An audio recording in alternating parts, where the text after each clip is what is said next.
What do you mean, Peter? You were married for 10 years? Listen, we raised children. You know. Tom Cruise finally broke his silence about the one who got away. At 62, the Hollywood star admitted she was his true love all along. Not Nicole Kidman, not Katie Holmes, not Penelope Cruz. Their romance was kept secret for years.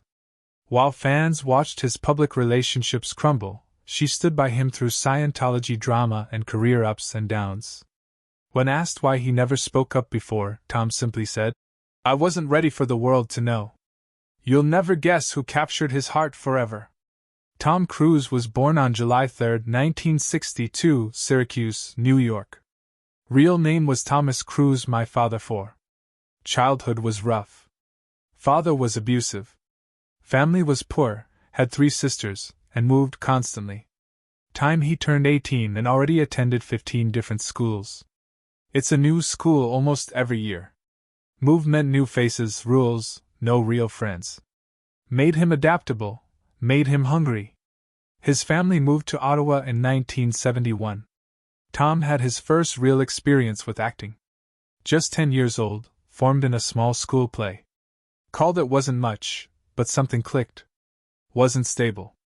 Mom left his dad, moved back to the United States. Mom followed. He kept drifting from one school to another. Eating was a battle. Thought he was lazy, but he wasn't. Just needed a different path. Path most became the church. 14, went to a Catholic seminary in Cincinnati. Wanted to become a priest. Didn't last. Left after a year.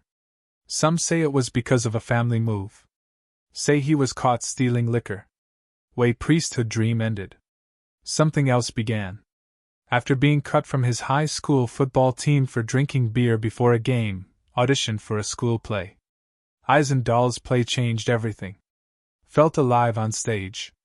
Audience loved him. Wasn't just acting, was becoming. In 1980, right after high school, Cruise made a bold decision. He moved to New York City with just $500 in his pocket. He worked as a busboy and porter while chasing auditions. He shortened his name from Thomas Cruise Map IVTH to Tom Cruise. He trained at the neighborhood playhouse. He gave everything he had. His first big break came in 1981, a tiny role in the film Bliss Love. Just a few lines, but it led to Taps, where he was only supposed to be a background character. His performance impressed the director so much, the role grew bigger. Cruise made it count. People started noticing. Then came The Outsiders in 1983.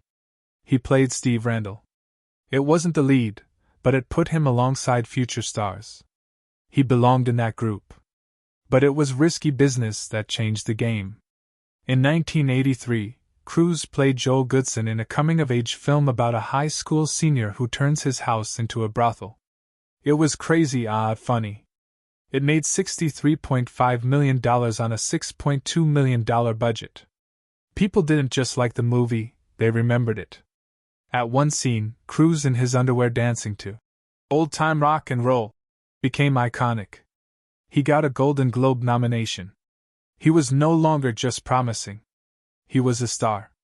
But Cruise wasn't like other young actors. He refused stand-ins, even in Taps.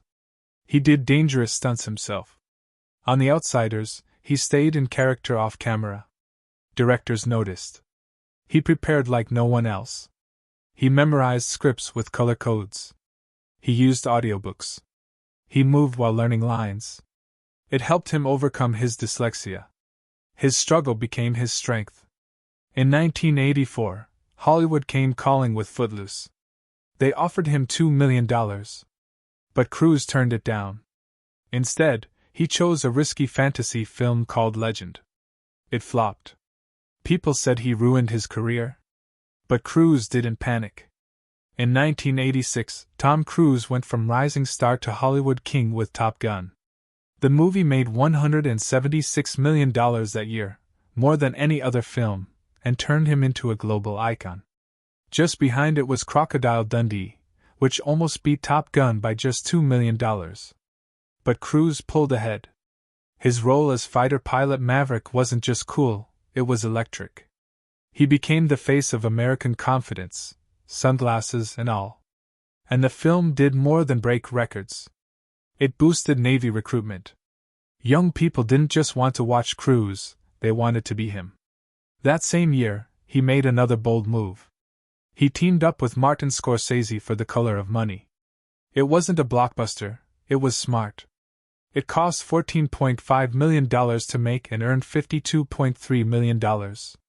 Cruise played a pool hustler beside Paul Newman, who won an Oscar for his role.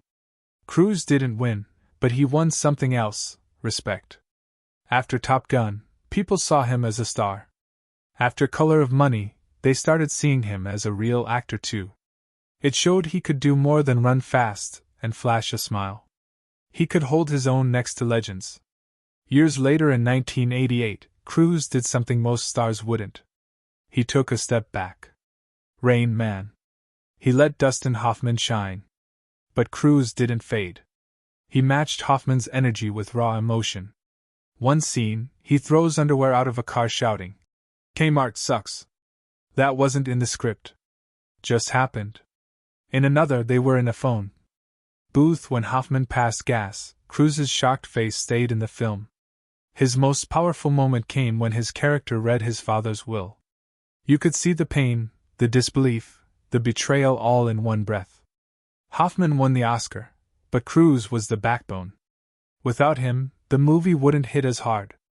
Then came 1989, and everything changed. Born on the 4th of July was different. It wasn't fast jets or smart suits. It was a wheelchair, a war, and a broken man. Cruise played Ron Kovich, a real Marine turned anti-war activist. The role was brutal. He trained in a wheelchair for months, building his upper body until it felt real. He didn't just play the part, he lived it. The scenes in the hospital were raw. He screamed, cried, broke down. It was messy, human, unforgettable. The film made $162 million and earned Cruise his first Oscar nomination. He also won a Golden Globe. People stopped calling him just a movie star. They started calling him one of the best. Tom Cruise used to be a devoted Roman Catholic. But everything changed in 1986 when he met actress Mimi Rogers. They got married on May 9, 1987. Mimi wasn't just an actress.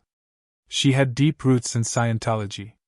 Her father had been part of it since the 1950s. For her, Scientology wasn't something new. It was her way of life. She was even an auditor in the church, which meant she held a serious position. Their marriage only lasted until February 4, 1990. But what stayed with Cruise was the religion. Even after they divorced, his connection to Scientology didn't fade.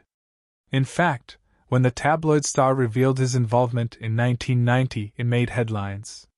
Cruise didn't confirm it publicly until 1992 during a Barbara Walters interview, but by then he was already deep into it. One of the biggest reasons Cruise embraced Scientology was because of his dyslexia. He had struggled with it since he was 7 years old. He said he finished high school in 1980 functionally illiterate. Reading made him anxious. He couldn't concentrate. He felt stupid. But he found hope in something called study technology, developed by Scientology's founder Elrin Hubbard. Cruise said it changed his life. "Nobody gave me a solution," he explained, "but I learned to read perfectly through Hubbard's method." That breakthrough became a turning point. Years later in 2016, while promoting Jack Reacher 2, he said, "I wouldn't be where I am without it. It's a beautiful religion. I'm incredibly proud." At that point, he had been a Scientologist for over 30 years. Cruise also became very close with Scientology's leader David Miscavige. Their friendship started back in the 1980s, but it wasn't always smooth. According to David's father Ronald Miscavige, the church once threw Cruise a huge welcome party at the Sea Org base in Florida. They even made a pool look like a luxury sailboat.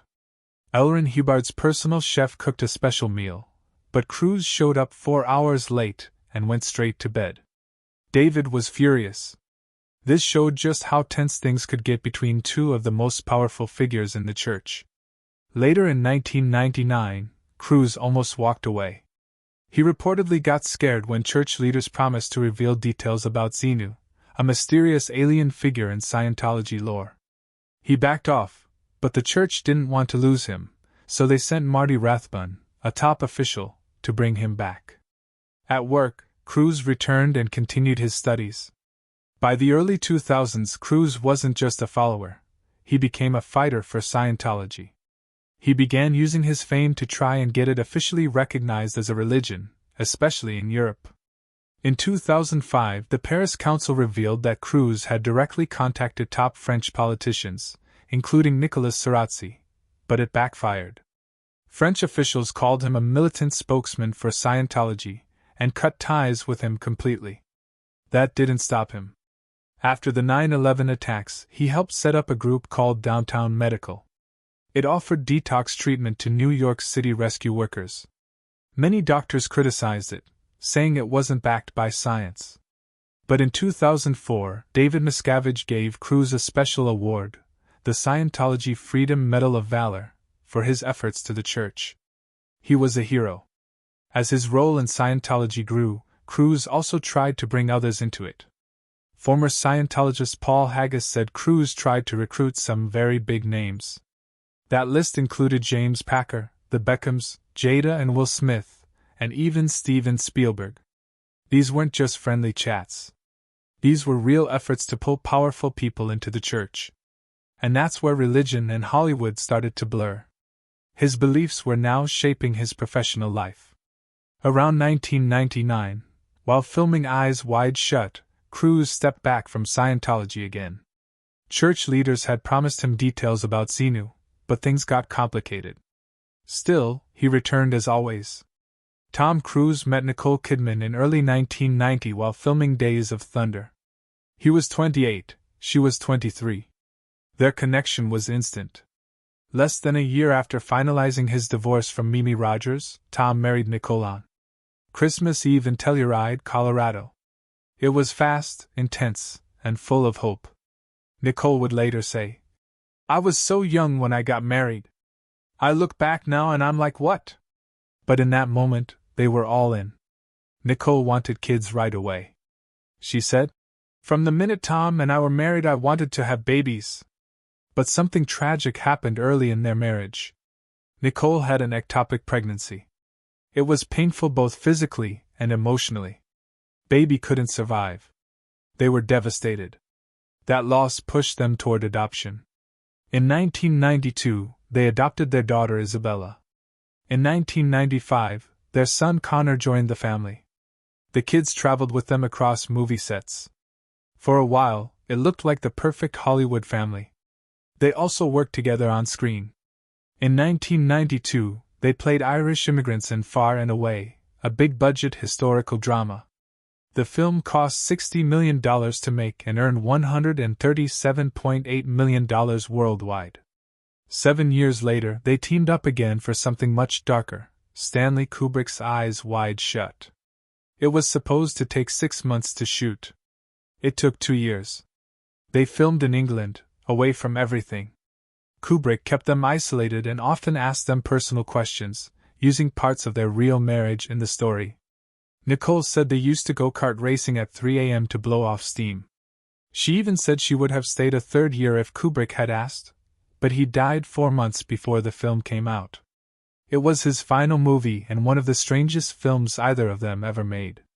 Behind all the glamour, their personal life wasn't easy. That early pregnancy loss stayed with them. Nicole later said, "We lost a baby early on, so that was really very traumatic." She was open about their struggles, but the adoption of Bella and Connor helped them heal. It wasn't the family they imagined, but it became the family they built. Then in February 2001, everything collapsed. Tom Cruise filed for divorce. Nicole didn't see it coming. Some reports say she was 3 months pregnant at the time, but sadly she miscarried. The divorce was finalized in just 6 months. The kids stayed with Tom in Los Angeles. Nicole returned to Australia. The family was split. After the divorce, things changed quickly. By 2012, sources said that Isabella and Connor were closer to Katie Holmes, Tom's new wife, than they were to Nicole. But Isabella once said, "I love Mom. She's my mom. She's great. I see her sometimes and I speak to her." Still, the bond had clearly faded. It wasn't the life Nicole imagined when she first married Tom. During all this, Nicole was filming The Hours. Her heart was broken, but her performance was unforgettable. She won the Oscar. While the world applauded, she was quietly grieving. Years later, she spoke about how much the divorce changed her. She said, "Maybe I've become more fearful, but I always try to be as open as possible." In 1992, Tom Cruise stood toe-to-toe with Jack Nicholson and didn't flinch. A Few Good Men wasn't just another courtroom drama. It became a turning point in Cruise's career. His fast-talking, cocky Navy lawyer lit up the screen, especially in the final showdown when he demanded the truth and Nicholson exploded. That one scene alone made movie history. The film pulled in over $243 million worldwide. But more importantly, it told Hollywood that Cruise wasn't just a pretty face anymore. He could go deep, go serious, and still bring people to the theaters. Then in 1994, he did something even riskier. He played a vampire. Not just any vampire, but less that, a seductive, dangerous immortal. In Interview with the Vampire, Anne Rice, the author of the book, hated the casting. She said Cruise was all wrong. But Cruise didn't care. He buried himself in the role. And when the film hit, even Rice admitted she was wrong. She bought a full-page ad to apologize. That's how good he was. The film became a hit, and Cruise proved again that he could take risks most stars were too afraid to touch. By 1996, he wasn't just acting, he was running the show. Mission Impossible wasn't just a movie. It was his movie. He produced it, starred in it, and helped turn it into a box office juggernaut. $80 million budget, $457 million return. He even did the crazy wire hanging scene himself. People weren't just watching Cruise anymore. They were watching what Cruise would do next. That same year, he turned around and gave audiences Jerry Maguire. No guns, no stunts, just heart. "Show me the money" wasn't just a line. It became part of pop culture. The film made $273 million and earned Cruise his second Oscar nomination. He was no longer chasing stardom. He was the star. And just when people thought they had him figured out, he flipped the script again. In 1999, Cruise showed up in Magnolia as Frank T.J. Mackey, a loud, broken, emotionally wrecked man hiding behind macho speeches. He didn't ask the audience to like him. He dared them to watch him. For just 20 minutes of screen time, he stole the movie. He earned another Oscar nomination and won a Golden Globe. Critics who once doubted him were now praising his guts. Around this time, his personal life took center stage. In 2000, on the set of Vanilla Sky, Cruise met Penelope Cruz. Their chemistry was instant, but they kept things quiet until Cruise's divorce from Nicole Kidman was final. By 2001, he and Cruise were everywhere: red carpets, vacation photos, glowing interviews. Behind the scenes, Cruise seemed smitten. He cooked for her, planned surprises, and even thought about proposing. But something wasn't right. Cruise couldn't connect with his kids. Cruise kept talking about Kidman. The relationship started to crack. In 2004, they split. The public heard it was because of conflicting film schedules, but insiders said it had more to do with Scientology. After that breakup, something strange happened. According to reports from former Scientologists, the church made it their mission to find Cruise a new girlfriend. Not in the usual way. This was organized. Women inside the church were audited without knowing they were being interviewed as possible partners for Tom. It wasn't about love. It was about image, loyalty, and control. Cruise was the face of Scientology, and the church would do anything to keep him happy. They even customized his cars and turned a hangar into a private retreat, all to keep their golden boy content. Then came one of the darkest stories, Nazanin Boniadi. She was young, smart, and loyal to the church. That wasn't enough. She had to change her hair, her style, her entire life. She had to learn what Tom liked. When she made a small mistake, struggling to understand the fast-talking church leader, Cruz lost it. He screamed, pounded the table. Just 2 weeks later, she was dumped. No conversation, just an order. Afterward, she left the church and rebuilt her life as an actress. Neither she nor Cruz ever admitted what happened, but too many people close to them did. And then came Katie Holmes. April 2005, Cruz appeared in Rome with Holmes, just 33 days after she ended her previous engagement. The press went wild.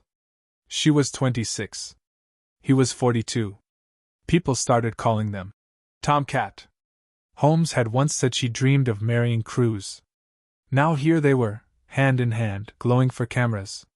But insiders whispered about control, about Scientology chaperones following her, about how fast everything moved. Holmes didn't seem like the girl from Dawson's Creek anymore. She looked swallowed up. Then came the couch. May 23, 2005, Oprah's stage. Cruz was supposed to promote War of the Worlds.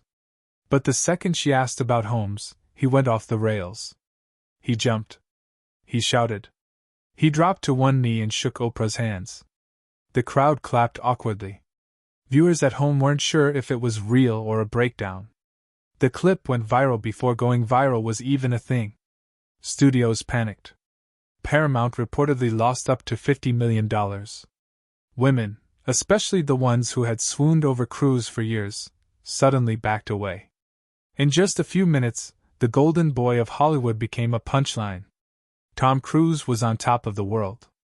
But in June 2012, everything changed in a flash. Katie Holmes filed for divorce without warning, catching him completely off guard. They had been married for nearly 6 years, but Holmes had a reason. She wanted to protect their daughter Suri from Scientology. Cruz confirmed this himself during a lawsuit deposition a year later. Her legal team had planned everything in secret. Within just 2 weeks, the divorce was finalized. Katie not only left Tom, she also left the church.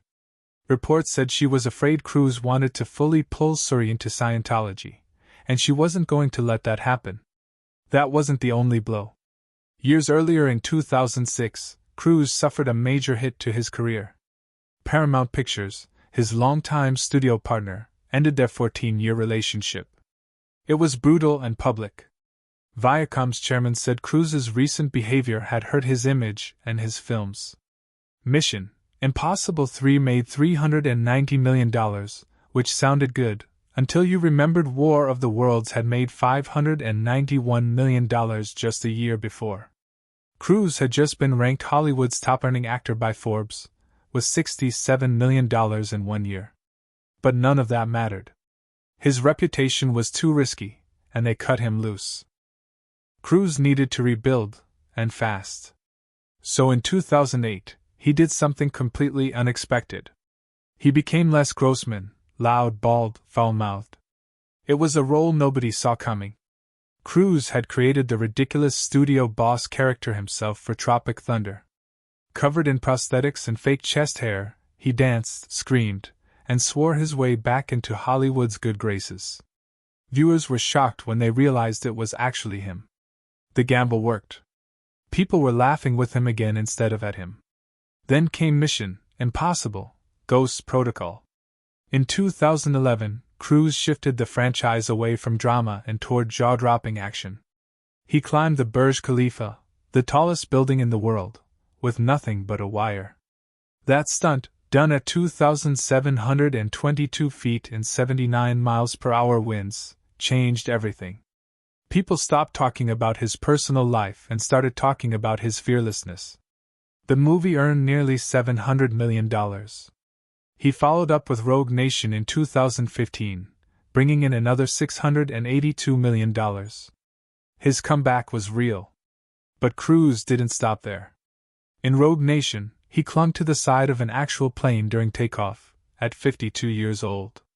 No green screen, no stunt double, just Cruise flying at 160 miles per hour.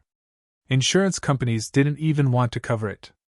The studio had to make a special $50 million policy just for those scenes.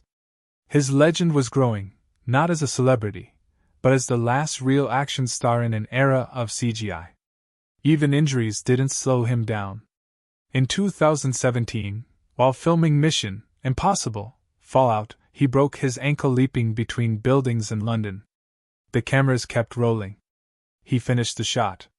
The injuries shut down production for 2 months and added $80 million to the budget, but Cruise recovered faster than expected and returned before doctors thought possible. In 2023, filming Dead Reckoning, he got hurt again: torn shoulder, cracked ribs, broken ankle. Still, he finished the movie. Fans loved the realism. Critics praised the action. He refused to fake anything. While most stars ran to streaming deals during the pandemic, Cruise held firm. He said Top Gun: Maverick had to be seen in theaters. And when it finally released in 2022, it exploded, $1.5 billion at the global box office. The biggest hit of the year, bigger than Jurassic World, bigger than anyone expected. Cruise made about $100 million from that movie alone. It wasn't just a sequel. It was a career high. After 36 years, Top Gun was back, and so was Cruise. He got a standing ovation at Cannes and an honorary Palme d'Or. Critics even said it was better than the original. But behind the scenes, there was something he wasn't talking about: his daughter, Suri. After the divorce, Cruise reportedly stopped seeing her. The last known contact was in 2013. She was only 7. When Suri turned 18 in 2024, she dropped his last name. She now goes by Suri Noel, Holmes's middle name. She's heading to Carnegie Mellon University. Former Scientologists say the church's disconnection policy might be to blame. Katie left the church, which could have labeled her a suppressive person, and Suri, by association, a potential trouble source. That means Cruise may have cut ties because of his faith. He still sees his adopted kids from his marriage to Nicole Kidman, Connor and Isabella, because they stayed in the church.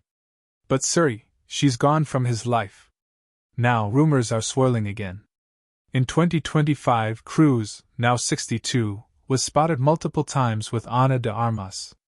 It started with a quiet Valentine's dinner in London. Then she showed up with her dogs at a heliport using Cruise's private chopper. Days later, they left David Beckham's birthday party together at 3 a.m., trying to hide from cameras.